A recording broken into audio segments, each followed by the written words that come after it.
тамошобинони муҳтарам. бинандаҳои азиз, нашри навбатии барномаи иттилоотии ахборро аз телевизиони Тоҷикистон манзури шумо менамоем. дар оғози барнома таваҷҷӯҳ намоед ба сархати гузоришҳо. натиҷаҳои мулоқоту музокироти асосгузори сулҳу ваҳдати миллӣ пешвои миллат президенти ҷумҳурии Тоҷикистон муҳтарам Эмомалӣ Раҳмон бо раиси сенати парлумони ҷумҳурии Қазоқистон Маулен Ашимбаев дар қасри миллат.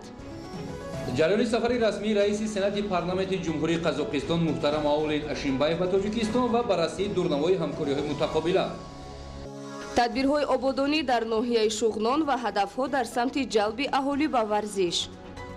мубориза бар зидди ҳашароти зараррасон дар ноҳияи 5 аз ҳисобот то нишондод. натиҷаҳои даври ноҳиявии озмуни ҷумҳуриявии илм-фурӯғи маърифат дар ноҳияи айнӣ.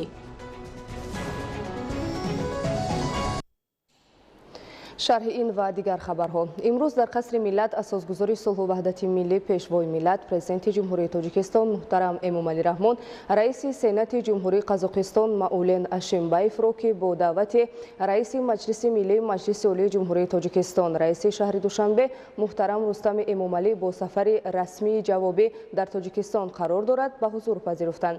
дар ҷараёни мулоқот маҷмӯи васеъи масъалаҳои ҳамкории ду кишвар мавриди баррасӣ қарор дода шуд. президенти ҷумҳурии Тоҷикистон муҳтарам Эмомалӣ Раҳмон изҳор доштанд ки рушди муносибатҳои шарикии стратегии Тоҷикистону Қазоқистон самти афзалиятноки сиёсати хориҷии давлати мо буда ба анъанаҳои деринаи дӯстӣ, ҳусни тафоҳум ва дастгирии ҳамдигар асос ёфтанд. аз робитаҳои ду кишвар ба хусус муколамаи боэътимоди сатҳи олии сиёсӣ ва ҳамкории созанда изҳори қаноатмандӣ карда шуд. дар мулоқот масъалаҳои ҳамкории Тоҷикистону Қазоқистон дар соҳаҳои сиёсӣ, тиҷоратию иқтисодӣ ва робитаҳои байнипарлумонӣ муҳокима гардиданд. таъкид гардид ки Қазоқистон яке аз шарикони асосӣ дар сохтори тиҷорати хориҷии кишвари мо мебошад ва гардиши мол соли гузашта қариб 30% афзуда ба зиёда аз $1 миллиард америкоӣ расид. дар мулоқот ҷонибҳо ҳамчунин ба таҳкими ҳамкорӣ дар соҳаҳои фарҳангию гуманитарӣ ва маориф таваҷҷӯҳ зоҳир карданд. дар самти ҳамкории ду кишвар дар чаҳорчӯби ташкилотҳои минтақавию байналмилалӣ масъалаи таъмини амният дар минтақа баррасӣ гардида ҷонибҳо атрофи масъалаҳои мубрами минтақавию глобалӣ аз ҷумла қазияи Афғонистон мубодилаи афкор намуданд. дар доираи сафари расмии раиси сенати парламенти ҷумҳурии Қазоқистон муҳтарам Маулен Ашимбаев музокироти васеъи ҳайатҳои маҷлиси миллии маҷлиси олии ҷумҳурии Тоҷикистон ва сенати парламенти ҷумҳурии Қазоқистон доир гардида зимни он маҷмӯи масъалаҳои ҳамкориҳои шарикӣ ва робитаҳои байнипарламентӣ байни ду кишвари дӯст баррасӣ шуд. субҳи 16 май раиси сенати парламенти ҷумҳурии Қазоқистон муҳтарам Маулен Ашимбаев дар доираи сафари расмӣ ба ҷумҳурии Тоҷикистон бо нишони эҳтиром ба таърихи давлатдорӣ ва фарҳангу тамаддуни миллати тоҷик ба пояи муҷассамаи шоҳ Исмоили Сомонӣ гулчанбар гузошт. дар ин маросим меҳмони олиқадро намояндагони расмии маҷлиси миллии маҷлиси олии ҷумҳурии Тоҷикистон ва мақомоти иҷроияи ҳокимияти давлатии шаҳри Душанбе ҳамроҳӣ намуданд. дар доираи барномаи сафари расмии раиси сенати парламенти ҷумҳурии Қазоқистон муҳтарам Маулен Ашимбаев дар ҷумҳурии Тоҷикистон музокироти васеъи ҳайатҳои маҷлиси миллии маҷлиси олии ҷумҳурии Тоҷикистон ва сенати парламенти ҷумҳурии Қазоқистон доир гардида зимни он маҷмӯи масъалаҳои ҳамкориҳои шарикӣ ва робитаҳои байнипарламентӣ байни ду кишвари дӯст баррасӣ гардиданд. дар оғози мулоқот раиси маҷлиси миллии маҷлиси олии ҷумҳурии Тоҷикистон раиси шаҳри Душанбе муҳтарам Рустами Эмомалӣ раиси сенати парламенти ҷумҳурии Қазоқистон муҳтарам Маулен Ашимбаевро ба ҷумҳурии Тоҷикистон хайрамақдам гуфтанд. изҳори қаноатмандӣ карда шуд ки муносибатҳои байнидавлатии муосири Тоҷикистону Қазоқистон тавассути саъю талоши роҳбарони ду давлат сатҳи шарикии стратегиро касб намудаанд. заминаи васеъи шартномавию ҳуқуқӣ ва муколамаи доимии сиёсӣ аз ҷумла дар сатҳи парламентҳо ба ин раванд мусоидат намуданд. дар рафти музокирот вазъи кунунии робитаҳои байнипарламентӣ ва дурнамои рушди муносибатҳои ҳамкорӣ бо сенати парламенти Қазоқистон дар ҳошияи баргузор гардидани нахустин ҷаласаи комиссияи доимуамалкунандаи ҳамкорӣ байни маҷлиси миллии маҷлиси олии ҷумҳурии Тоҷикистон ва сенати парламенти ҷумҳурии Қазоқистон ба таври муфассал муҳокима карда шуд. ҷонибҳо ба рушду густариши муносибатҳои байнидавлатӣ дар бахшҳои тиҷоративу иқтисодӣ, фарҳангию гуманитарӣ ва ҳарбиву техникӣ табодул табодули назар карданд. дар ин зимн муҳтарам Рустами Эмомалӣ таваҷҷӯҳи ҷониби Қазоқистонро ба тавсияи ҳамкориҳо дар бахшҳои сармоягузорӣ, амалигардонии лоиҳаҳо дар минтақаҳои озоди иқтисодии Тоҷикистон ва мусоидат ба таъмини иҷрои саривақтии қарорҳои Комиссияи байниҳукуматӣ оид ба ҳамкории тиҷоративу иқтисодӣ робита ба мавзӯи таъмини амнияти минтақавӣ ва суботу оромӣ, идомаи ҳамкории босамари кишварҳо дар самти таҳкими иқтидори мудофиавӣ зарур шуморида шуд.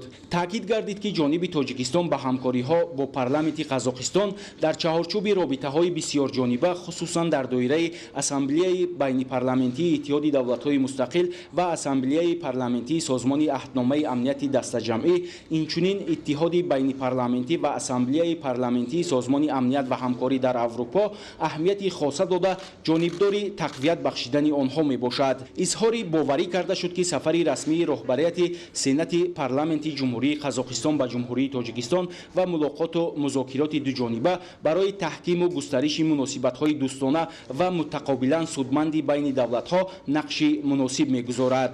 баъд аз музокироти ҳайатҳои васеъ, раиси Маҷлиси Миллии Маҷлиси Олии Ҷумҳурии Тоҷикистон, раиси шаҳри Душанбе муҳтарам Рустами Эмомалӣ бо раиси Сенати парламенти Ҷумҳурии Қазоқистон муҳтарам Маулен Ашимбаев мулоқоти хоса анҷом доданд. дар мулоқот ҳолат ва дурнамои муносибатҳои дӯстонаи Тоҷикистону Қазоқистон дар самтҳои афзалиятнок ва ҳамзамон робитаҳои байнипарламентӣ баррасӣ шуд. ҷонибҳо аз рушди бемайлон ва густариши маҷмӯи ҳамкории дӯстонаву шарикии стратегӣ ва равобити байнипарламентии Тоҷикистону Қазоқистон изҳори қаноатмандӣ намуданд. зимни баррасии ҳолати робитаҳои байнипарламентӣ оид ба фаъолияти палатаҳои болоии парламентҳои Тоҷикистон ва Қазоқистон дар доираи ҳамкории минтақавию байналмилалӣ табодули афкор карда шуд. масъалаҳои ҳамкорӣ дар бахшҳои тиҷорату иқтисод, маорифу фарҳанг ва низомиву амниятӣ аз мавзӯъҳои муҳими мулоқот маҳсуб ёфта, ҷонибҳо аҳамияти фаъолияти пурсамари Комиссияи байниҳукуматӣ оид ба ҳамкории иқтисодӣ ва баргузории ҷаласаи якуми Комиссияи доимии ҳамкорӣ байни Маҷлиси Миллӣ ва Сенати парламентро махсус таъкид намуданд. нимаи аввали рӯзи 16 май дар шаҳри Душанбе бо иштироки раиси Маҷлиси Миллии Маҷлиси Олии Ҷумҳурии Тоҷикистон, раиси шаҳри Душанбе муҳтарам Рустами Эмомалӣ ва раиси Сенати парламенти Ҷумҳурии Қазоқистон муҳтарам Маулен Ашимбаев ҷаласаи якуми Комиссияи доимӣ оид ба ҳамкорӣ байни Маҷлиси Миллии Маҷлиси Олии Ҷумҳурии Тоҷикистон ва Сенати парламенти Ҷумҳурии Қазоқистон доир гардид. дар ҷаласа аъзои комиссия аз ҷониби Тоҷикистон ва Қазоқистон, инчунин кормандони масъули дастгоҳҳои Маҷлиси Миллӣ ва Сенати парламент иштирок намуданд. дар оғози ҷаласа раиси Маҷлиси Миллии Маҷлиси Олии Ҷумҳурии Тоҷикистон муҳтарам Рустами Эмомалӣ ва раиси Сенати парламенти Ҷумҳурии Қазоқистон муҳтарам Маулен Ашимбаев бо сухани ифтитоҳӣ баромад карданд. муҳтарам Рустами Эмомалӣ иштирокдорони ҷаласаи нахустини Комиссияи доимӣ оид ба ҳамкории Маҷлиси Миллӣ ва Сенати парламентро шодбош гуфта баргузории онро дар самти рушду таҳкими ҳамкориҳои судманд байни Ҷумҳурии Тоҷикистон ва Ҷумҳурии Қазоқистон муҳим арзёбӣ намуданд. баъди суханони ифтитоҳии роҳбарони ҳайатҳо, маросими ба имзорасонии харитаи роҳ оид ба рушди ҳамкории байнипарламентии байни Маҷлиси Миллӣ ва Сенати парламент барои солҳои 2023-2024 доир гардид. сипас ҷаласаи комиссия таҳти раёсати ҳамраисони он муовини якуми раиси Маҷлиси Миллии Маҷлиси Олии Ҷумҳурии Тоҷикистон Раҷаббой Аҳмадзода ва муовини раиси Сенати парламенти Ҷумҳурии Қазоқистон Олга Перепечина идома ёфт. тибқи рӯзномаи ҷаласа иштирокдорон масъалаҳоро оид ба тасдиқи дастури Комиссияи доимӣ, самтҳои асосии ҳамкории байнипарламентии Маҷлиси Миллӣ ва Сенати парламент дар бахшҳои фарҳангию гуманитарӣ, тиҷорату иқтисод, сармоягузорӣ ва сиёсати муҳоҷират мавриди баррасӣ қарор дода, қарорҳои дахлдор қабул намуданд. нимаи дуюми рӯз дар ҳошияи сафари расмӣ дар кишвари мо раиси Сенати парламенти Ҷумҳурии Қазоқистон муҳтарам Маулен Ашимбаев ва ҳайати ҳамроҳонаш ба боғи фарҳангиву фароғатӣ ба номи Абулқосими Фирдавсии пойтахт ташриф оварданд. дар ин ҷо меҳмони олиқадр ва ҳайати ҳамроҳонаш дар назди муҷассамаи хизматчиёни ҳарбии қазоқистонӣ гулҳои тару тоза гузоштанд. ёдгории мазкур 15 декабри соли 2007 бо мақсади гиромидошти хотираи хизматчиёни ҳарбӣ сарҳадбонони қазоқистонӣ ки дар давраи ҷанги таҳмилӣ ҳангоми ҳифзи марзҳои ҷанубии اتحاد دولت‌های مستقل جان باختند افتتاح کرده شده است. در ادامه 13 می رئیس سنات پارلمانت جمهوری قزاقستان محترم маулен ашимбаев و هیئت همراهانش به کاخ با حشمت نوروز تشریف آورده از تالارهای برهوا و زیبا و با صنعت اصیل ملی آرایفته آن دیدن کردند. مجموعه کاخ نوروز سال 2015 با اصول معماری ملی به استفاده داده شده از 5 آشیانه عبارت است و مساحت 40,000 متر مربع تالارهای آن با صنعت والای گچکاری، آینه‌بندی و چوبکاری هنرمندان تاجیک آرای یافته است. همچنین 15 حیوانچه تابستانه خرد و کلان فواره‌های رنگه به بنا شکوه و شهامت می‌بخشد. مورد ذکر است که 11 تالار مجمع با هنرهای ملی تاجیکی از قبیل گچکاری، کاشینکاری با شیشه‌های رنگه، سقف‌سازی با رنگ و بار، چوبکاری و سنگ‌تراشی استفاده برده شده است. کاخ نوروز دارای تالارهای با حشمت دیدار، ارژنگ، گلستان و زرندود میباشد. مساحت تالار دیدار 1100 متر مربع بوده، آرایش آن با اصول گچکاری و نقاشی انجام داده شده است. در اومدگاه تالار مذکور با نقش و نگار کندل آرا داده شده است. در دیوارهای آن گچکاری در روی آینه اجرا شده، نقش و نگار ملی عکس یافته است. سقف آن با رنگ‌ها خیلی زیبا نقاشی کرده شده است. از دو طرف زینه‌پایه چوبین با کندکاری آرا داده شده است. بعد تماشای مجمع رئیس سنات پارلمانت جمهوری قزاقستان محترم маулен ашимбаев به هنر والای معماران استوهای تاجیک بهای بلند دادند. خود همین روز محترم маулен ашимбаев و هیئت پارلمانی جمهوری قزاقستان اینچنین از آثارخانه ملی تاجیکستان بازدید به عمل آوردند. در جریان سیر آثارخانوی مهمان عالی‌قدر نمایش نگاره‌های تاجیکستان تحت عنوان تاجیکستان کشوری دریاهای طلایی را تماشا کرده در تالارهای نگاروی آثارخانه ملی تاجیکستان با تاریخ قدیمه و فرهنگ پرغناوت ملت کهن‌بنیاد تاجیک از نزدیک شناس شدند. با همین برنامه سفر رسمی رئیس سنات پارلمانت جمهوری قزاقستان محترم маулен ашимбаев به جمهوری تاجیکستان انجام یافت. امروز رئیس مجلس نمایندگان مجلس عالی جمهوری تاجیکستان محمد طاهر زاکرزاده با رئیس سنات پارلمانت جمهوری قزاقستان маулен ашимбаев ملاقات نمود. ضمن ملاقات مجموعه مسائل همکاری بررسی گردیده برای در سطح صفتا نو رسانیدن مناسبت‌ها در نوبت اول بهترسازی کار گروه پارلمانی میان مجلس نمایندگان مجلس عالی جمهوری تاجیکستان و پارلمانت جمهوری قزاقستان مهم و منفعتبار شمارده شد. راجع به مناسبت های بین پارلمانی تاکید شد که بین مجلس نمایندگان و پارلمانت قزاقستان در زمینه دو جانبه و در دایره همکاری بین المللی پارلمانی پیش از همه در فعالیت اسامبله بین پارلمانی اتحاد دولت‌های مستقل و اسامبله بین پارلمانی سازمان عهدنامه امنیت دستجمعی همکاری پرثمر به راه مانده شده است. امروز در شهر دوشنبه جلسه بهاری شورای وزیران کارهای خارجی اتحاد دولت‌های مستقل برگزار گردید. در کاریان راهبران مقامات کارهای خارجی کشورهای اتحاد اشتراک کرده مسئله‌های در دایره روزنامه جلسه محاکمه شونده را مورد تحلیل و بررسی قرار دادند. گزارش خبرنگاران ما در این خصوص تهیه شده است. امروز در شهر دوشنبه جلسه بهاری شورای وزیران کارهای خارجی اتحاد دولت‌های مستقل برگزار گردید که در آن راهبران مقامات کارهای خارجی کشورهای اتحاد و رئیس کمیته اجراییه کاتب اجرایی اتحاد دولت‌های مستقل شرکت ورزیدند. اشتراکچیان در مورد مسائل مبرم روزنامه‌های منطقوی و بین المللی تبادل افکار نموده اینچنین اقدام‌های جاری را عاید به تحکیم روابط عملی در تمام سمت‌های کلیدی همکاری مطابق به افضلیت ریاست قزاقستان در اتحاد دولت‌های مستقل را مفصل بررسی کردند. ضمن نشست و تجربه برگزاری مشورت‌ها میان وزارت کارهای خارجی در قالب اتحاد که به عملی سازی و هماهنگسازی سعی و تلاش‌های مشترک در تمام سمت‌های فعالیت اتحاد مساعدت می‌کنند بهای بلند داده شد. وزیران دایر به تطبیق پی در پی برنامه عمل عاید به فعالسازی اشتراک میان وزارت‌های کارهای خارجی توافق نمودند. از نتیجه برگزاری جلسه مذکور 11 قرار به امضا رسید. مورد ذکر است که جلسه نوبتی شورای وزیران کارهای خارجی اتحاد دولت‌های مستقل 13 اکتبر سال جاری در شهر نورسلطان برگزار می شود. پس از جنبست جلسه بهاری شورای وزیران کارهای خارجی اتحاد دولت‌های مستقل با اشتراک نمایندگان واسطه‌های اخبار عامه نشست مطبوعاتی برگزار گردید. در نشست از جلسه بهاری شورای وزیران کارهای خارجی اتحاد دولت‌های مستقل نتیجه‌گیری کرده شد.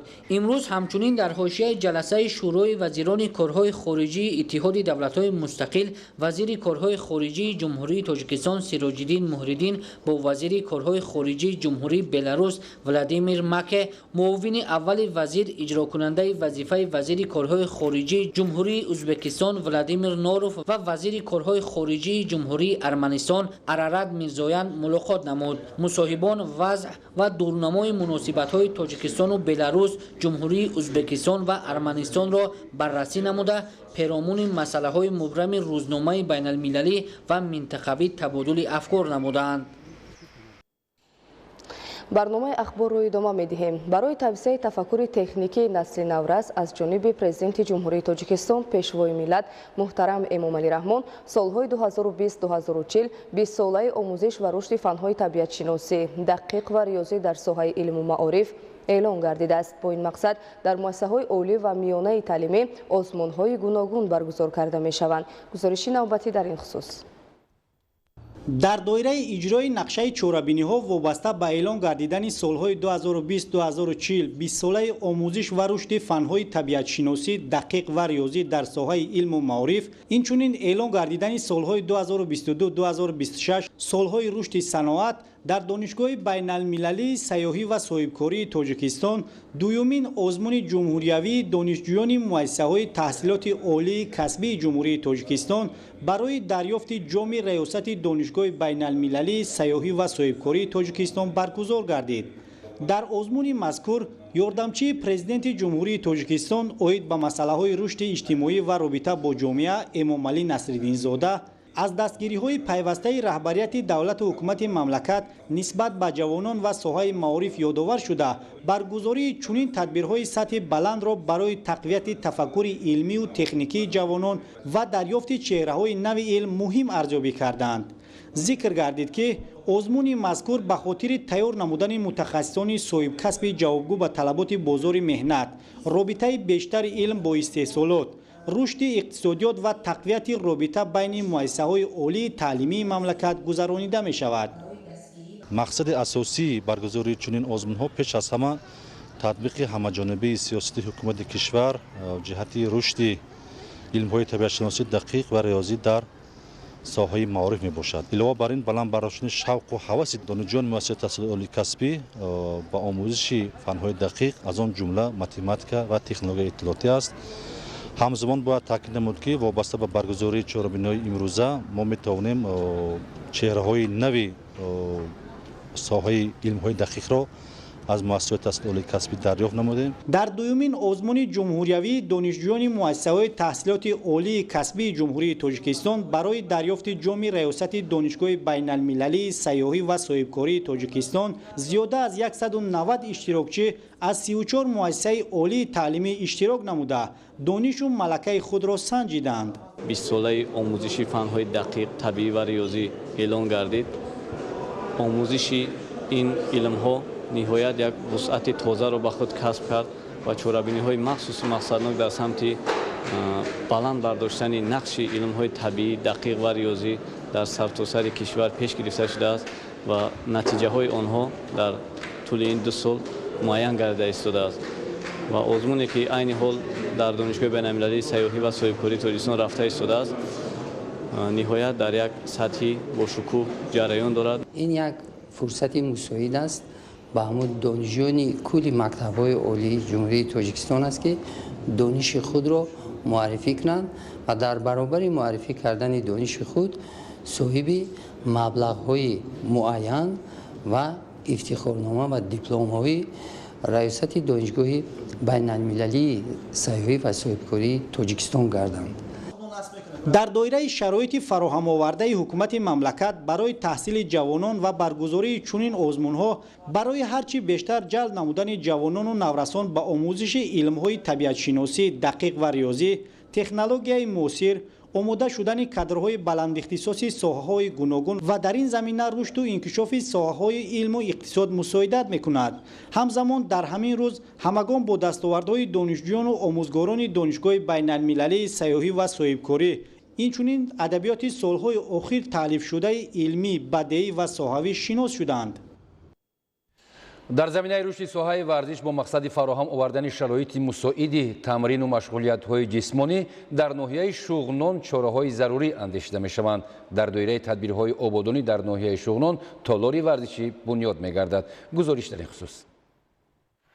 با مقصد دستگیری و هوسمندگردانی جوانان لیاقتمند و ورزشکار، صاحب معرفت و وطن دوست و خویشتن‌شناس از طرف حکومت مملکت در 30 سال صاحب استقلالی تمام شرایط و امکانات‌های ضروری برای مشق و تمرین فراهم آورده شده است. ساخته و مورد بهره برداری قرار گرفتن تالار ورزشگاه‌های زمانوی در تمام گوشه و کنار مملکت شهادت گفته‌های بالایند. در این ردیف در جماعت دهات نوآباد ناحیه شغنان ساختمان تالار ورزشی با مرام جریان دارد. به گفته دیرکتور مؤسسه تحصیلات میانه عمومی رقم 28 کارهای بنیادی در این انشاءات از سال 2018 آغاز گردیده با سبب وضع مالیوی کارهای ساختمانی به تأخیر گذاشته شده. از سال 2021 از نو به ساختمان شروع نمودند. مبلغ گذار لایحه جمعیت دارای مسئولیت محدود بنیاد بوده تامینات کارهای ساختمانی از حساب 12 نفر کارگران محلی برآمده شده است.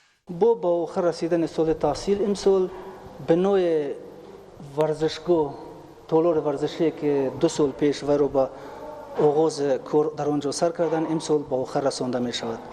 ما شکرانه می کنیم که از ماه ایول ممکن است در آنجا جوانان کودکان که در نزد مکتب امین تالار ورزشی از طرف فیرمای ساختمانی بنیاد ساخته می شود به استفاده داده می شود و آنها با ورزش جلب کرده می شوند.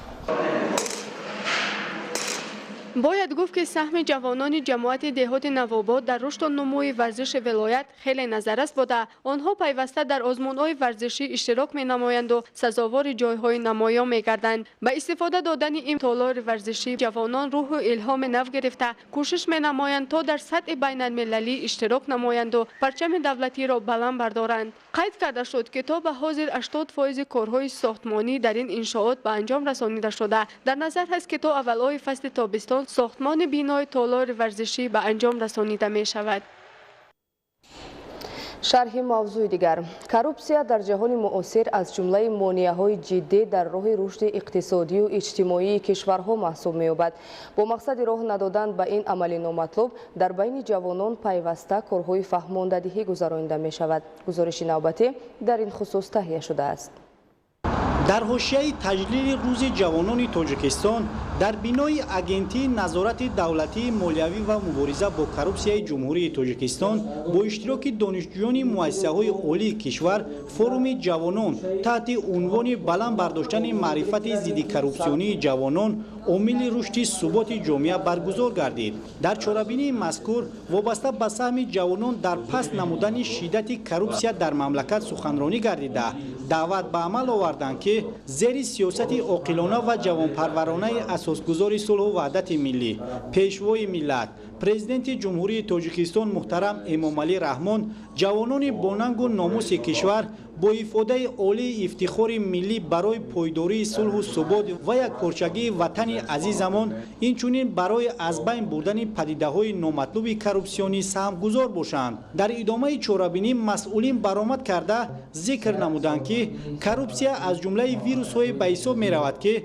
در نتیجه راه دادن به این عمل نامطلوب به تمام شاخه‌های فعالیت مقامات حاکمیت دولتی پنگ گشته باعث پایمالشوی حقوق و آزادی‌های انسان و شهروند ضعیف گردیدن فعالیت مقامات دولتی و اینچنین به ساخت کنستیتوسیونی تاثیر می‌رساند. همچنین از دستاوردهای جوانان در طول 30 سال استقلال کشور یادآوری نموده سهم آنها را در رشد ساحه‌های گوناگون نظررس ارزیابی نمودند. در آخر چاره‌بینی برای مهنت صافدلانه نائل گردیدن به نتیجه‌های نظررس یک قطار جوانان اگنتی با سپاسنامه و افتخارنامه‌ها هوسمند گردانیده شدند.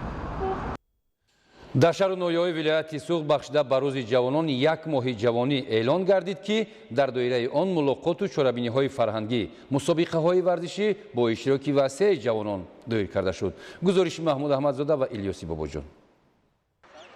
бахшида ба рӯзи ҷавонон дар вилояти суғд аз ҷониби мақомоти иҷроии ҳокимияти давлатии вилоят раёсати кор бо ҷавонон ва варзиш дар баробари баргузории чорабиниҳои фарҳангӣ мусобиқаҳои варзишӣ дар қасри ҷавонони ба номи лоиқ шералӣ дар шаҳри хуҷанд шӯрои миллии кор бо ҷавонон доир гардид ки дар он роҳбарияти вилояти суғд мудирони бахшҳои кор бо ҷавонон ҷавонони соҳаҳои касбу кори гуногун донишҷӯёни донишгоҳҳои олии вилоят олимони ҷавон ғолибони олимпиадаҳои ҷумҳуриявию байналмилалӣ варзишгарон ширкат намуданд. дар чорабинии роҳбарияти вилояти суғд таъкид дошт ки дар даврони соҳибистиқлолии мамлакат таҳти роҳбарии президенти ҷумҳурии тоҷикистон пешвои миллат муҳтарам эмомалии раҳмон бо таҳияву татбиқи барномаҳои рушд дар ҳамаи самтҳо таваҷҷӯҳи доимӣ зоҳир намудан ба насли нав барои омӯзиш кору фаъолият ва машғулиятҳои судманд ба ҷавонон имкониятҳои зиёд фароҳам оварда шуд. ҳоло дар шаҳру ноҳияҳои вилояти суғд барои таҳсили наврасону ҷавонон муассисаҳои таълимӣ донишгоҳҳои олӣ бо лавозимоту таҷҳизоти зарурии таълимӣ муҷаҳҳаз фаъолият дошта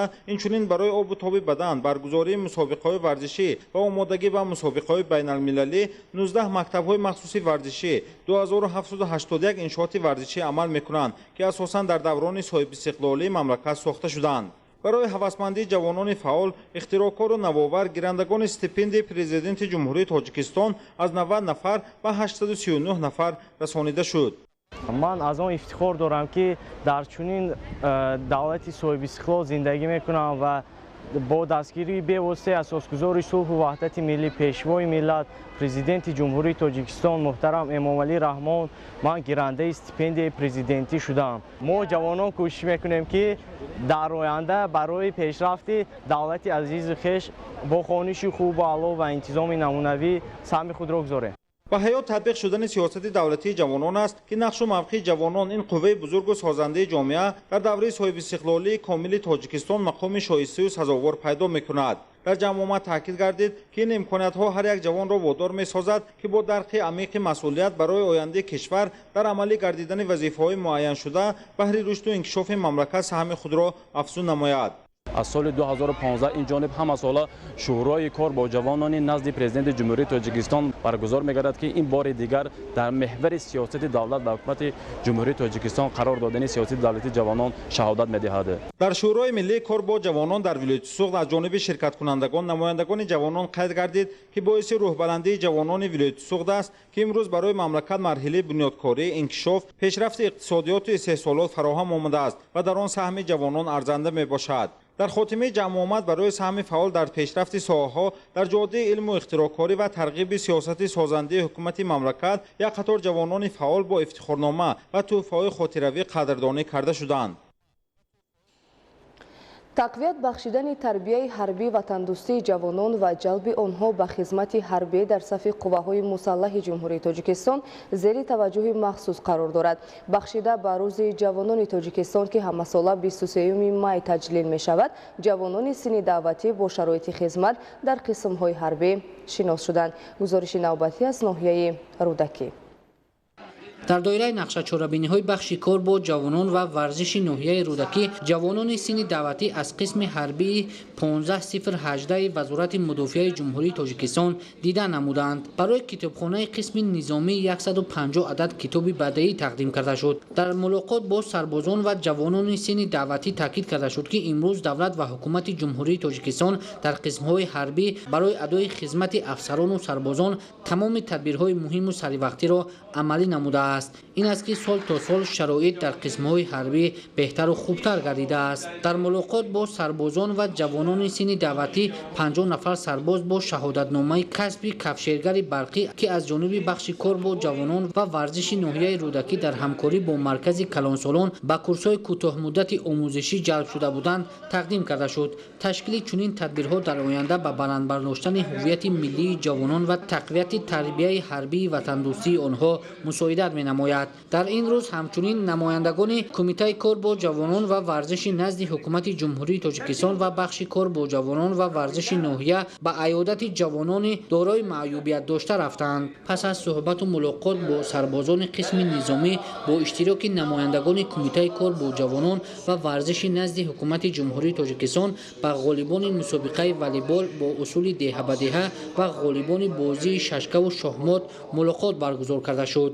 таъкид تاکید کرده شد که دولت و حکومت جمهوری تاجیکستان جوانان را همیشه دستگیری می‌نماید و تشبث و اقدام‌های سوزنده آنها را جانبداری نموده برای عملی گشتن آنها تدبیرهای مهم را عملی می‌نماید. در جنبسط دور فینالی غالبان مسابقه مذکور از جانب رهبریت کمیته کار با جوانان و ورزش نزد حکومت جمهوری تاجیکستان با دیپلم، جام، مدال و تحفه‌های خاطروی قدردانی کرده شدند. در این روز همچنین همایش جوانان ناحیه رودکی تحت شعار جوانان پیرو پیشوای ملت تشکیل کرده شد. در ملاقات جوانان از تمام کارخانه و تشکیلات‌های حدود ناحیه نوابسته از شکل مالکیت گیرندگان استیپندیای پرزیدنتی، استیپندیای رئیس ناحیه، ورزشکاران، غالبان آزمون‌های جمهوریوی تاجیکستان وطن عزیز من و فروغ صبح دانایی کتاب است اشتراک داشتند. در جنبسط چهاربینی برنامه رنگین فرهنگی نمایش داده شد که به قلب اشتراکچیان فرح و شادی بخشید. بیننده های عزیز و گرامی، چند لحظه پیش از خدمات مطبوعاتی پرزیدنت جمهوری تاجیکستان به ما اطلاع دادند که امروز صحبت تلفنی اساسگذاری صلح و وحدت ملی پیشوای ملت پرزیدنت جمهوری تاجیکستان محترم امومالی رحمان با پرزیدنت فدراسیای روسیه محترم ولادیمیر پوتین دایر گردید. در جریان صحبت سران دو دولت جریان رشد تشویش آوری وضعیت در افغانستان و در این ضمن وضع مرز تاجیکستان و افغانستان را مورد بررسی قرار دادند. همچنین اطراف جنبه‌های علاهیده مسئله‌های مبرم روزنامه منطقوی و بین‌المللی مبادله افکار صورت گرفت. در رابطه با این جانب‌ها اهمیت تحکیم منبعه همکاری‌ها را در ساحه امنیتی تاکید کردند. برنامه اطلاعاتی اخبار را ادامه دهیم. متخصصان فیلیال مؤسسه دولتی اکسپدیسیای مبارزه بر ضد ملخ در ولایت ختلان با مقصد پیشگیری خروج ملخ تدبیرهای ضروری می‌اندیشند. این حال در ناحیه 5 ستاد ناحیوی تأسیس یافته با تأسیس گروه‌های کاری و هوسمندگردانی آنها حشرات زیان‌آور نیست و نابود کرده می‌شود. عبدالرزاق عزیز گزارش می‌دهد در این خصوص. سمینار ولایتی مبارزه بر ضد ملخ محض در ناحیه 5 برگزار گردیده بود. طبق معلومات پیشکی مساحت تخمگذاری ملخ مراکشی در بالوکوهای ناحیه 5 بیشتر از 7000 گکتار را تشکیل می‌دادند. نیمه اول ماه مارس پیداشوی ملخ مراکشی در ناحیه 5 به قید گرفته شده. از همان دوره تا کنون تدبیرهای مبارزه بر ضد این حشرات زیان‌آور جریان دارد. نمایندگان مؤسسه دولتی اکسپدیسیای مبارزه بر ضد ملخ نزد وزارت کشاورزی جمهوری تاجیکستان کشاورزان ناحیه 5 را با تکنیک و زهر خیمیکات‌ها تامین نموده در نیست کردن حشرات زیان‌آور مساعدت می‌نمایند. گروه کاری از ساعت 6 صبح با پوشیدن زهر خیمیکات‌ها مشغول می‌شوند تا کشته‌های سبز و خرم دهقانان را از تلفیابی امین نگاه دارند. در ناحیه 5 زیاده از 9000 گکتار مشاهده بهاری بود. الکی در همین 6,500 گکتار ملخ مراکشی پهن شدگی کارکر رفته ایستاده است. زراعت‌های مردم ضرر رساندگی نیست. واقعا ها به نظر رسید که مهنت و زحمت شبانه روزی نتیجه ها به بار آورده حشرات نیست و نابود و پخته‌زار خوجگی از تلفیابی امین مانده است. این در حالی است که سالهای گذشته خوجگی مذکور مجبور می شدند که به طور تکراری کشت پخته را انجام دهند. با دستور حکومت جمهوری تاجیکستان توجه و مسئولیت کاربری جدی‌تر به راه مانده شده تلاش می ورزند که کشته های دهقانان به خسارات دچار نشوند. ستاد ناحیوی بر ضد ملخ در ناحیه 5 از آخر فوریه سال 2022 فعالیت کرده شده است. تراکتورهای داروشپک، دو автомашинаҳои дорушапӣ و 65 дорупошакҳо бар зидди малах мубориза бурда истодем. то имрӯз ҳисорот дар ноҳия нест. то имрӯз 6780 гектарашро коркар кардем. заҳр химикатҳои фастак, нурелде, каратеқати коркар карда истодем ки бисёр дору хушук гирифта истаи малаха низ карда истодааст. در دیگر شهر ناحیه همین چنین کار رفته ایستاده است. در ناحیه وخش، در ناحیه کشانیان، در ناحیه جلدین بلخی، در ناحیه شرطوز، جیهون، قبادیان کار با عرش علا رفته ایستاده است. به یگام زراعت‌های خواجگی خلق ضرر رساندگی نیست. дар ноҳияи Фархор кишоварзон ба ҷамъоварии пиёз ва ғалла шурӯъ карда нақша доранд ки баъди ҷамъоварии ҳосили ба дастомада майдони кишти такрориро зиёд намоянд. Кишоварзон иқдом гирифтанд ки содироти маҳсулотро низ бештар намоянд. идомаи мавзӯъ дар гузориши Саид Ҷафари Маҳмадалӣ ва Хуршеди Нодирхон. дар ноҳияи Фархор барои таъмини амнияти озуқавории фаровонии бозори истеъмолӣ, қонеъ гардонидани эҳтиёҷоти оила бо маводи ғизоӣ ва ба роҳ мондани содироти маҳсулот мувофиқи дурнамои таркиби кишти зироатҳои кишоварзӣ дар бахши хоҷагиҳои деҳқонӣ дар майдони 264 гектар кишти картошка ва дар майдони 274 гектар кишти пиёз гузаронида шудааст ки 110 гектари онро кишти пиёзи барвақтӣ ташкил медиҳад. дар хоҷагиҳои деҳоти ноҳия аҳли заҳмат ба ҷамъоварии пиёз шурӯъ карда ният доранд ки ҳосили бадастомадаро ҳарчи зудтар ҷамъоварӣ ва дар саҳрои холишуда кишти такрориро ба роҳ монанд. дар ҷамоати деҳоти дарқад мувофиқи дурнамо 38 гектар кишти пиёз гузаронида шудааст. аз ин 11 гектар замин кишти пиёзи барвақтӣ мебошад. черкиёзи мо дидаистем дар хоҷагии деҳқонии Фирӯзи Давлатшоҳ ҷамъоварии пиёз рафта истодааст. ҳосилнокӣ ба 400 центнер баробар аст. дар хоҷагиҳои деҳоти Истиқлол ва Хуросони ноҳия низ кишоварзон дар баробари дигар нонгӯи маҳсулот ҳар сол аз кишти картошкаи пиёз низ ҳосили фаровон ва даромади хуб ба даст меоранд. дар ҷамоати деҳоти Хуросон дар майдони 36 гектар кишти пиёз, дар майдони 30 гектар кишти картошка гузаронида шудааст. имрӯзҳо ҷамъоварии ҳосили пиёз идома дорад. ҷамъоварии картошкаро оғоз менамоем. кишоварзони ҷамоати деҳоти Хуросон ҳаракат кардастанд ки ҳар як қитъаи заминро самаронак истофода баранд. дар ноҳияи Фархор имсол нақшаи содироти маҳсулоти кишоварзӣ 3200 тонна пешбинӣ гардидааст. масъулини соҳа ва кишоварзони ноҳия иқдом гирифтанд ки рӯзҳои наздик баъди пурра ҷамъоварӣ кардани пиёз содироти ин нонгӯи маҳсулотро ба хориҷи кишвар ба роҳ монанд. дар хоҷагиҳои деҳоти ноҳия соли равон ҳосили бохҳо ва нашунамои майдони полезӣ хуб арзёбӣ гардида аз ҳисоби истеҳсоли мева ва полезӣ низ бояд имсол содироти маҳсулот бештар карда шавад ки ин тадбир ба даромади иқтисодии аҳли заҳмат ва ҳавасмандии онҳо нисбат ба таъмини рушди соҳа мусоидат хоҳад кард. дар хоҷагиҳои ноҳия ҷамъоварии ҳосили зироати ғалладонагӣ низ шурӯъ гардида кишоварзон барои оқилонаи самаранок истифода бурдани ҳар як қида замини корами обӣ иқдом гирифтанд ки маъракаи ҷамъоварии ҳосилро вусъат бахшида дар ҳама шаклҳои хоҷагидорӣ майдони кишти такрорро барои афзоиши ҳаҷми истеҳсоли маҳсулот зиёд намоянд. барномаи ахборро идома медиҳем. бинандагони гиромӣ, тарбияи фарзанд дар рӯҳияи баланди ватандӯстӣ ва арҷгузорӣ ба муқаддасоти миллӣ пеш аз ҳама аз муҳити хонаводагӣ сарчашма мегирад. баргузории рӯзи оила ва муаррифии оилаҳои намунавӣ ва омӯхтан аз таҷрибаи рӯзгордории онҳо барои ҷавонон бисёр муфид мебошад. гузориш аз ҷавони чорабиниҳо бахшида ба рӯзи оила. масъулини мақомоти иҷроияи ҳокимияти давлатии ноҳияи Синои шаҳри Душанбе чорабинии рӯзи оиларо дар донишкадаи тиббии иҷтимоӣ бо иштироки оилаҳои намунавӣ бо таҷриба ва рӯзгордида, фаъолзанон ва ҷавондухтарон таҷлил намуданд. гуфта шуд ки оила як қисми асосии давлату давлатдорӣ буда дар инкишоф ва побарҷогии он нақши бузургро иҷро мекунад. бахусус оилаи солим метавонад заминаи мусоиди ҳастии миллатро таъмин намуда, имконияти воқеии арзи ҳастӣ намудани онро ҳамчун як миллати солиму устувор ва побарҷову ояндадор кафолат диҳад. аз ин ҷост ки дар замони соҳибистиқлолӣ ҳукумати кишвар барои мустаҳкам гардонидани оила тамоми чораҳои заруриро андешида истодааст. аз ин лиҳоз аҳли ҷомеаи тоҷикро мебояд дар таъсис додани оилаи солим аҳамияти аввалиндараҷаро зоҳир намуда барои устувории давлат саҳми худро гузоранд.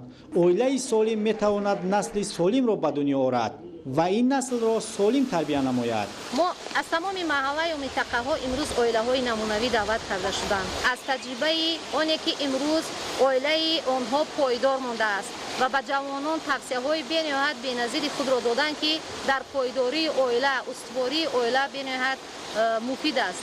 ва ин ҳам бошад аз дастуру супоришҳои сарвари давлат асосгузори сулҳу ваҳдати миллӣ президенти ҷумҳурии Тоҷикистон муҳтарам Эмомалӣ Раҳмон доим ба он таъкид бар он дорад ки имрӯз оилаи солим ҷомеа солим мегардад ва ин ҳам беҳуда нест ки дар тамоми чорабиниҳои сиёсию фарҳангии мо ҳам оилаҳои намунавӣ даъват карда мешаванд ва аз таҷрибаи рӯзгори худ ба ҷавонон тавсияҳо дода мешавад. тарбияи фарзанд дар рӯҳияи баланди ватандӯстӣ ва арҷгузорӣ ба муқаддасоти миллӣ пеш аз ҳама аз муҳити хонаводагӣ сарчашма мегирад. агар фарзанд аз овони кӯдакӣ дар муҳити орому солим тарбия наёбад, و ماهیت تعلیم و تربیت را درک نکند در حیات منبعده خود با مشکل‌های زیادی روبرو می‌گردد و در جامعه موقع خود را پیدا کرده نمی‌تواند. در رفت چورابینی با یک قطار اویله‌های پرتجربه که سالیان دراز با هم زندگی شادیانه به سر بردند و اویله‌های جوان افتخارنامه و تحفه‌های خاطروی تقدیم گردیده به 18 نفر کودکان که از اویله‌های نیازمند بودند شهادتنامه تولد به طور رایگان سپاریده شد. همچنین زن‌های فعال ناحیه سینا که در وظیفه‌های گوناگون فعالیت نموده در تطبیق سیاست معارف پرورانه و آبادگرانه پیشوای معظم ملت سهم می‌گذارند با افتخارنامه‌ها قدردانی گردیدند.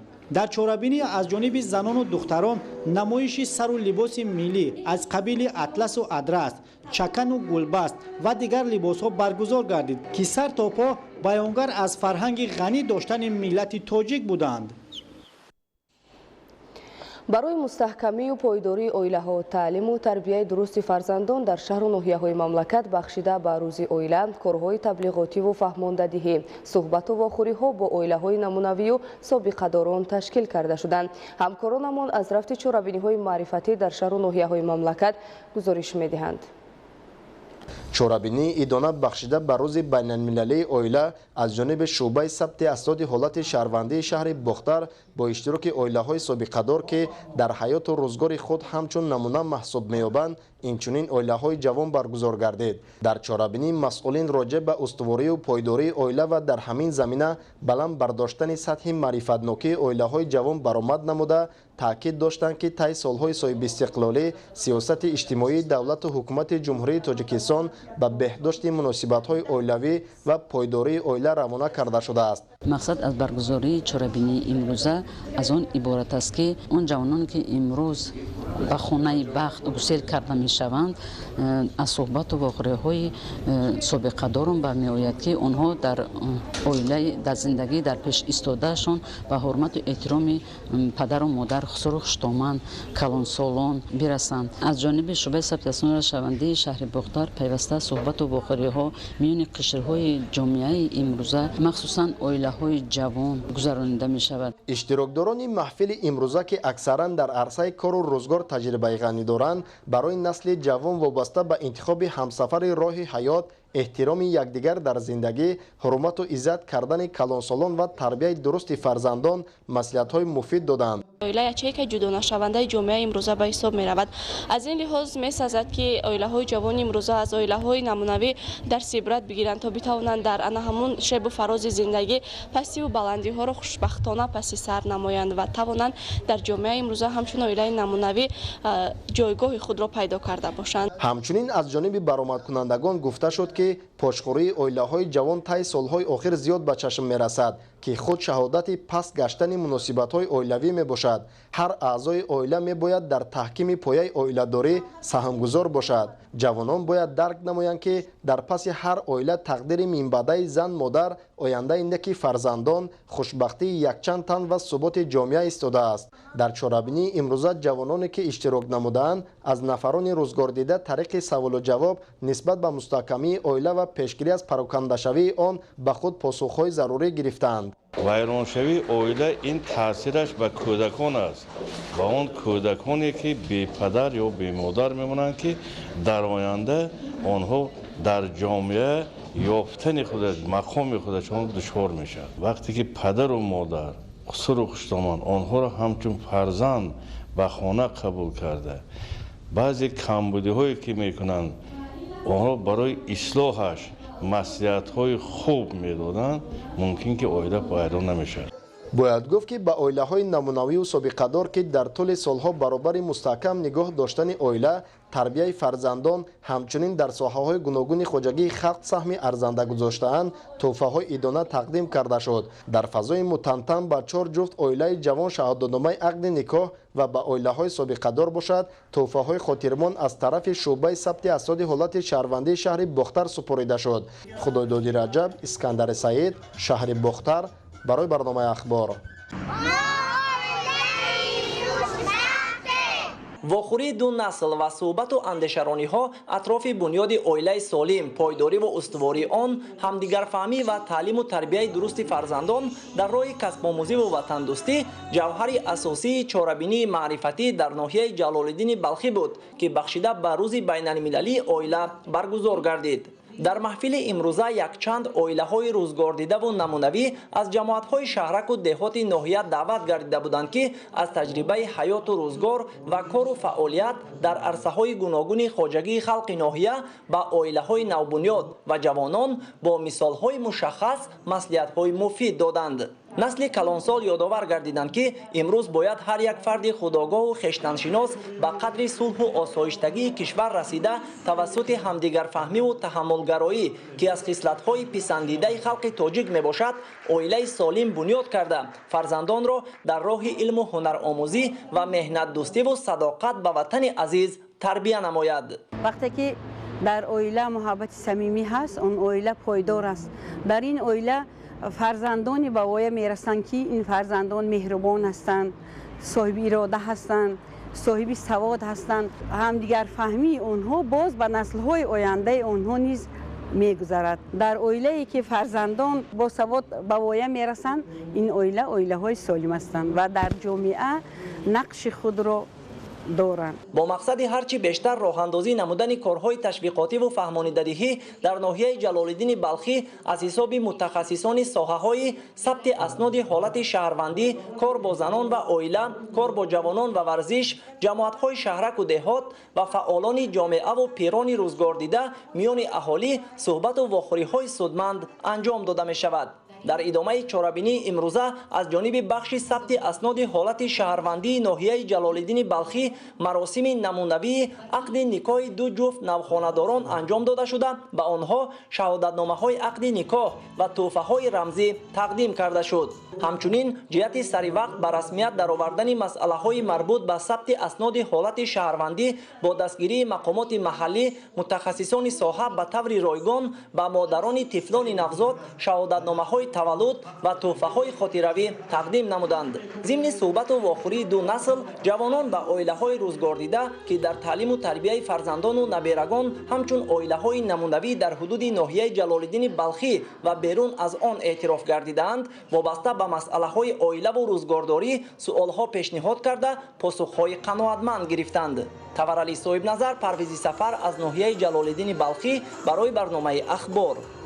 оила таҳкурсии бунёди зиндагии солим ва мураттаби инсонист. кафолат, тартиб, низом, қонун ва рушду пешрафти ҷомеа, кафолати хушбахтӣ, бехатарӣ ва дилпурӣ, зуҳуроти пурқудратест, ки ояндаи ҷамъият ва инсонҳоро нерӯ ва бовар мебахшад. дар шаҳру ноҳияҳои вилояти Суғд аз ҷумла ноҳияи Ҷаббор Расулов бо ибтикори мақомоти иҷроии ҳокимияти давлатии ноҳия, бахши сабти асноди ҳолати шаҳрвандӣ, кор бо занон ва оила ба ифтихори рӯзи оила чорабинии адабиву фарҳангӣ дар сатҳи баланд баргузор карда шуд, ки он ба маҳфили хуби оилаву оиладорӣ табдил ёфт. дар маҳфили бошукӯҳи рӯзи оила ба 50 нафар кӯдакони нав таваллуд ёфта шаҳодатнома ҳуҷҷати тасдиқкунандии таваллуд ба таври ройгон аз ҷониби сабти асноди ҳолати шаҳрвандии ноҳия супорида шуд.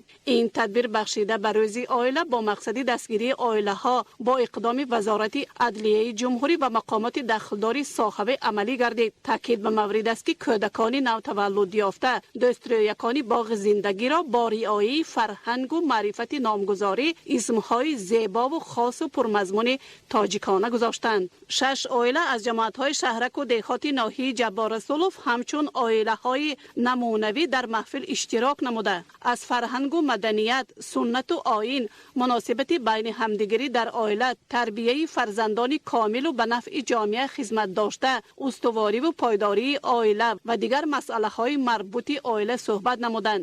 оила ниҳоди муқаддасест, ки дар он арзишҳои олии инсонӣ аз қабили садоқату вафодорӣ, таҳаммулгароӣ, меҳанпарастӣ, ватанпарастӣ ташаккул ёфта. аз инҷост, ки таваҷҷӯҳи бевоситаи роҳбари давлат ба масъалаи оилаву оиладорӣ беандоза аст.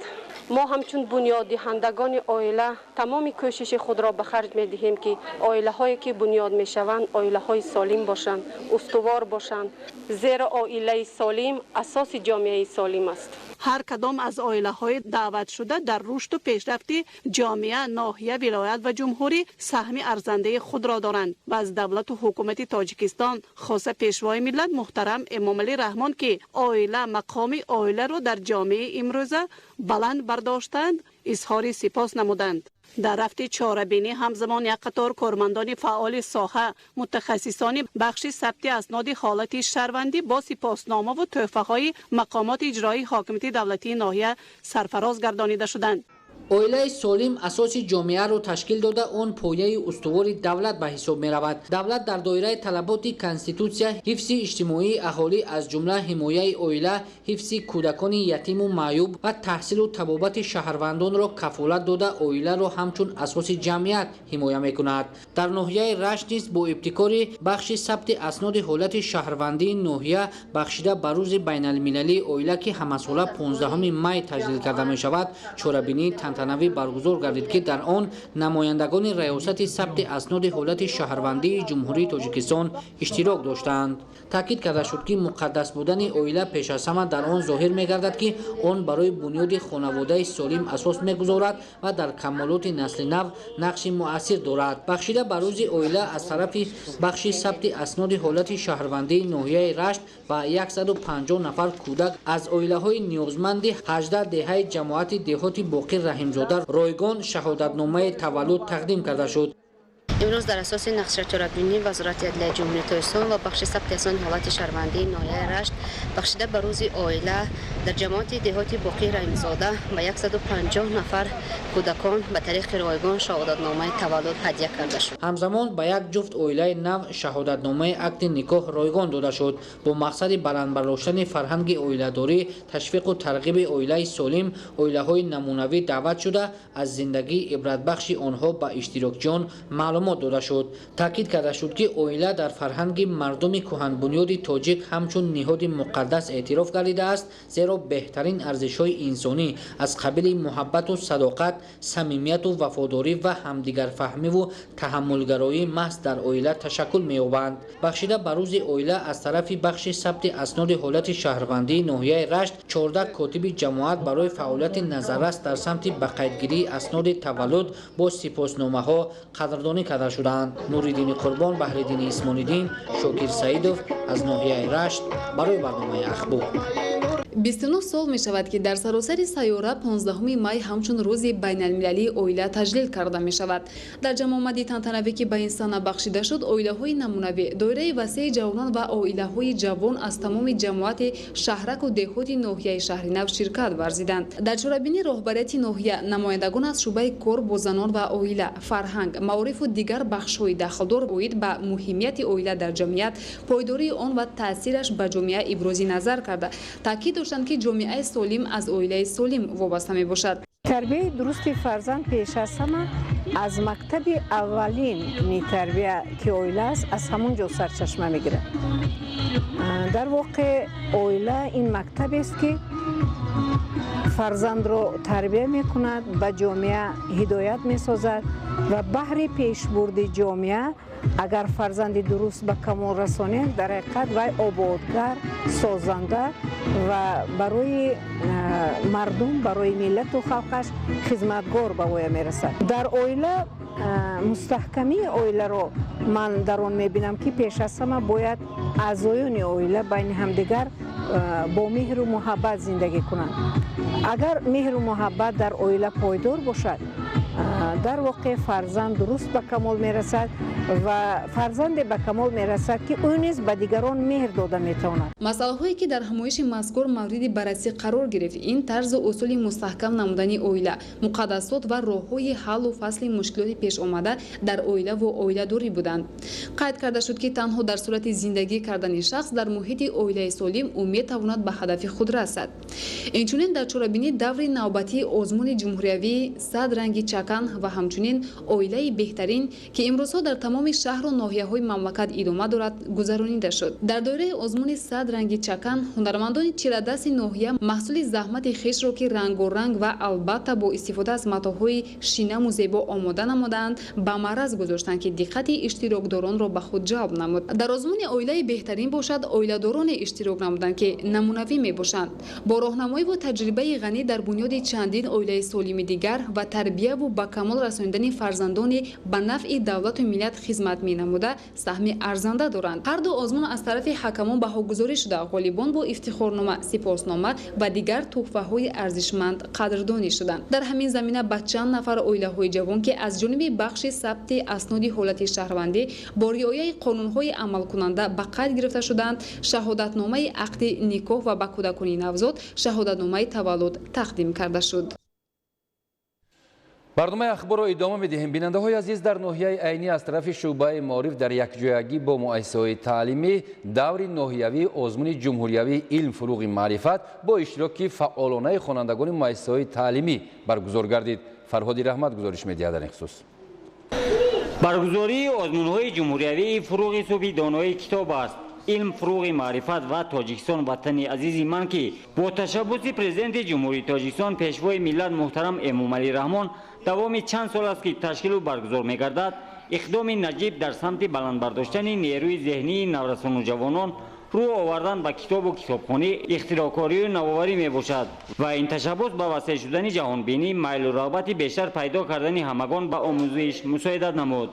дар ноҳияи айнии вилояти Суғд давоми 2 соли баргузории озмуни ҷумҳуриявии илм, фуруғи маърифат сафи ширкаткунандагони даври ноҳиявӣ зиёд гардида, дар даври ноҳиявии озмун ки дар муассисаи таълимии рақими 1 маркази ноҳия доир шуд, 350 нафар иштирок намуданд. афзоиши шумораи ширкаткунандагон бозгӯи таваҷҷӯҳи бештар зоҳир кардани хонандагон ба омӯзиши ҳамаи фанҳои таълимӣ, ихтироъкорию навоварӣ мебошад. имрӯз дар ноҳияи мо даври ноҳиявии илм, фуруғи маърифат баргузор гардид ки ман дар он аз фанни биология иштирок намудам ва боварӣ дорам ки ҷойҳои намоёнро гирифта дар давраҳои вилоятиву ҷумҳуриявӣ иштирок менамоем. ин озмунҳо барои баланд бардоштани сатҳи маърифатнокӣ ва инсонгароии мо ҷавонон хеле хуб мебошад. даври ноҳиявии озмуни илм, фуруғи маърифат ки бо мусоидати мақомоти иҷроияи ҳокимияти давлатии ноҳияи айнӣ аз тарафи шӯъбаи маориф ташкил гардид, ҳар иштирокчӣ вобаста ба фанни таълимӣ шартҳои муайян гардида донишу маҳорати хешро нишон доданд. ман Нурва Насима, хонандаи синфи 8 муассисаи таҳсилоти умумии асоси номери 59 деҳаи Путхен ноҳияи айнӣ мебошам. аввалин бор аст ки ман дар ин озмун иштирок менамоям ва мехоҳам ки ҷои намоёнро гирифта дар мутахассиси хуб шавам ва дар оянда ба кишвари худ хизмат намоям.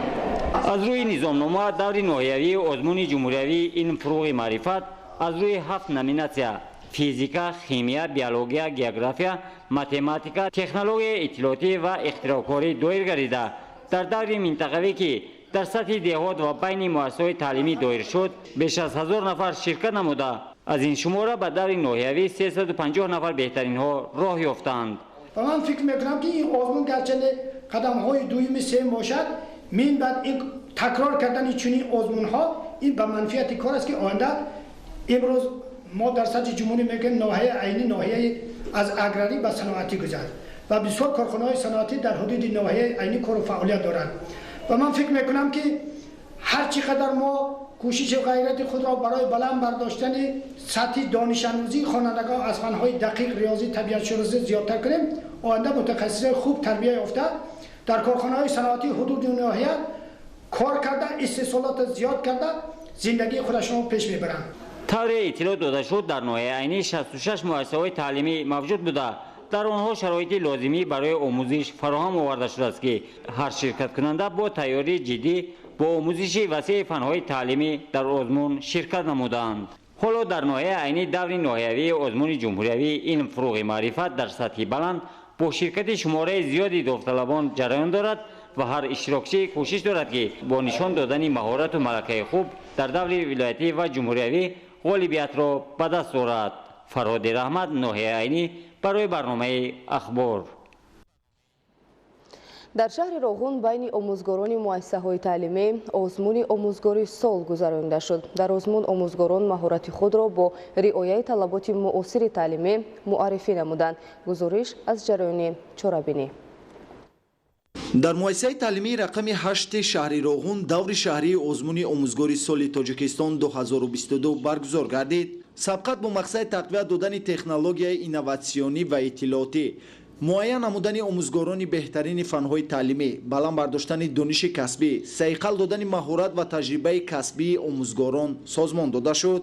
آموزگاران پیشقدم نوآور و ایجادکار مهارت بلند آموزگاری خود را نشان دادند. حکمان مهارت و ملکه و دانش و جهانبینی هر داوطلب را تحلیل نموده بهای سزاوار گذاشتند. غالب دور شهری آزمون جمهوریوی آموزگاری سال تاجیکستان 2022 آموزگاری فن زبان انگلیسی مؤسسه تعلیمی رقم 1 سیمودین یونسوف گردید. در 42 مؤسسه تعلیمی شهر روغون بیش از 10297 خواننده به تعلیم و تربیت فرا گرفته شده. حدود 563 آموزگار صاحب تجربه به تدریس طالب علمان مشغولند. مؤسسه‌های تحصیلات با کامپیوتر و دیگر لوازمات تکنیکی تامین بوده آموزش زبان‌های خارجی، علم‌های دقیق و طبیعت شناسی در سطح لازمه به راه مانده شده است. صنفخانه‌ها با تخته‌های الکترونی مجهز بوده از آن محصلین به طور لازمه استفاده می‌برند.